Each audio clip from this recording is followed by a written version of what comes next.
Hi, I'm Ian Lyngklip, the Consumer Insider. For 25 years, I've been representing consumers against car dealers, credit reporting agencies, and debt collectors. Each week, I bring you the inside scoop on how to use documents in the court system to fight back, resist, and be heard as a consumer. Today, I want to talk to you about credit freezes. Credit freezes are a new feature of the federal law, the Fair Credit Reporting Act, and formally, this security freeze was only available on a state-by-state basis. So, if you lived in Michigan, you were able to use this freeze feature of the Michigan law. But if you lived in another state, you might not have it available. But it's now available on a nationwide basis under the Federal Fair Credit Reporting Act as of September 21, 2018. Everybody can use it, and today we want to explain to you how it works, what it does, and answer some of the basic questions about a security freeze for consumers. So the first question is, what is it? How does it work? Well, a security freeze gives you as the consumer the keys to unlock your credit report. Only you and people that you designate are allowed to look at that report. Now, there are some exceptions, but the most important features of this are that companies that want to use your credit report to evaluate you for credit or for insurance or to sell you goods or services, pre-screen you for offers of credit or for insurance, they cannot look at this report. Now, prospective creditors that you apply to for credit, they can look, but only after you have given them access. So the way that you would get a security freeze is that you would contact a credit reporting agency. You would tell them that you want the security freeze on your report, and they will issue you a personal identification number, a PIN. And you would use that PIN to do two things. Either A, to access the report yourself, get your own personal copy so you can review it. And secondly, you would use this PIN to be able to give access to companies that are trying to evaluate you. So the obvious way that this protects you is that identity thieves who don't have access to your PIN and are out there applying for credit in your name would not be able to give any of those companies access to your report. Only you have this PIN number, and the credit reporting agencies can't give out your report without the PIN, and therefore they can't take out credit in your name and they can't do harm to your credit report. So the beauty of these reports is that you and you alone really have access to this.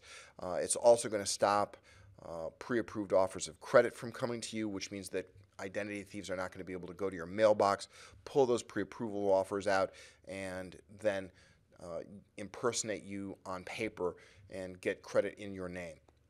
So that's the basics of how this works. Now, there might be some confusion about what this is versus a lock, a credit lock. And the key difference between a lock and a freeze is that locks are private products offered by the credit companies. And they do limit access to your reports, but they don't have all of the features of the new credit freeze that is offered under the Fair Credit Reporting Act. And so one of the key differences between a lock and a freeze is that a lock is something that a credit reporting agency can charge you money for. So if you want to limit access to your report, you would have to pay them in order to lock up that report and no longer give access to creditors. And then the second thing is that in order to get a credit lock, you would often have to go through the credit reporting agency's websites. And when you do this, you'd have to identify yourself and then click on a number of click-through license agreements. Most people are used to seeing these agreements, and most people are used to not reading them very carefully as they click through them. And you're also not given any choices about opting out of any of its provisions. But the most important thing that happens in those click-through provisions that many of the credit reporting agencies are using now are they are building into those click-through licenses binding mandatory arbitration clauses and waivers of your right to sue or to participate in class actions, which means that as soon as you try to get access to this product, this locking product that they offer, you are waiving your rights to sue them. And that's no good, because if ultimately if you have a problem with your report, if you've disputed an item and the credit reporting agencies won't take it off, you may need to sue. And if you've hit the click-through on one of these, you may have already waived your rights. So you don't want to use one of these locking products. You now have this free, federally mandated freeze that's available to you. And that's a great benefit for all the consumers who are out there. Now, the question is, how do you get the freeze? How do you ask for this freeze? Well, you can ask for the freeze by mail, you can ask for it by phone, or you can reach out online to the credit reporting agencies.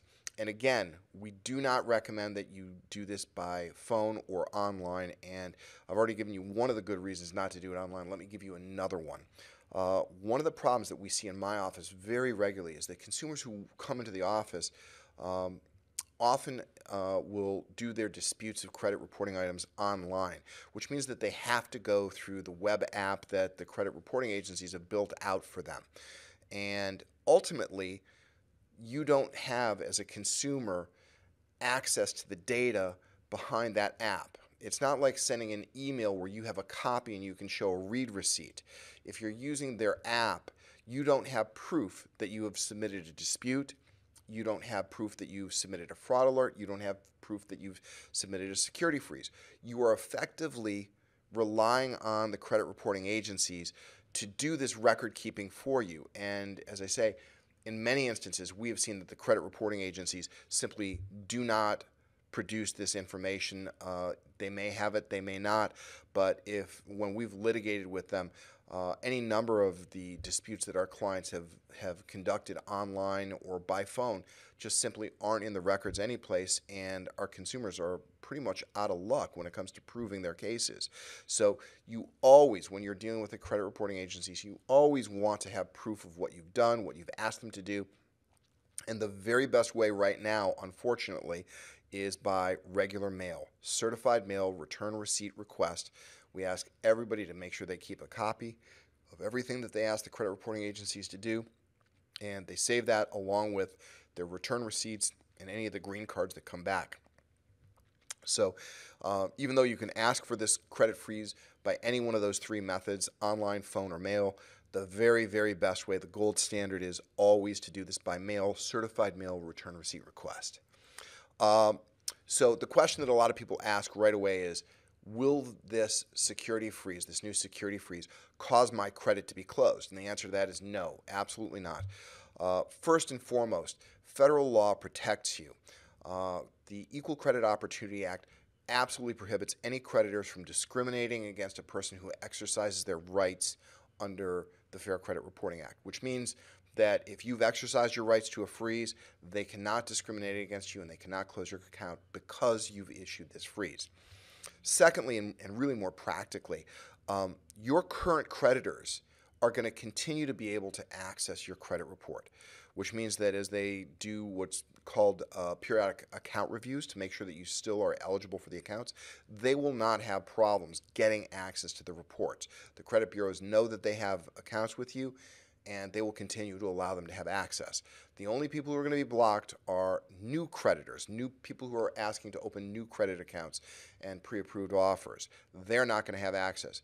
So your credit accounts are not going to be closed because of the security freeze. How much does this cost? Again, this costs zero. Unlike the locking products, there is no charge. The credit bureaus cannot charge you to freeze your credit reports, so there's no good reason not to do this, at least on the cost basis. The other question that people ask is this going to work on all my reports? And the answer is absolutely. It works on all the reports. The difference, however, between this and a fraud alert is that in a fraud alert, you would send a single alert to any one of the credit reporting agencies, and that credit reporting agency would in turn have to notify all the other credit reporting agencies, the major national credit reporting agencies, that fraud alert is out there so that it could be posted on all of the reports. For the security freezes, they operate a little differently. You are going to have to notify each of the major consumer reporting agencies, the credit bureaus, that you want this freeze. And the reason is because they're each going to give you a PIN.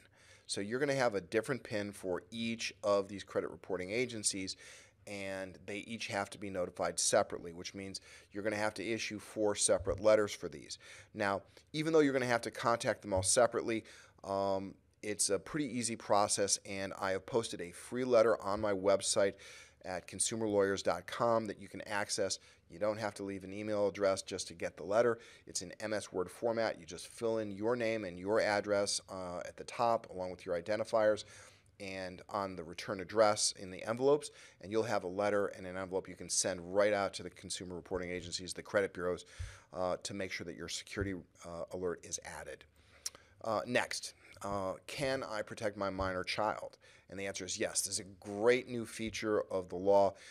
We've seen a huge spike in identity thefts relating to minor children, particularly by former spouses, by estranged parents, estranged relatives, and close family friends who have very damaged credit.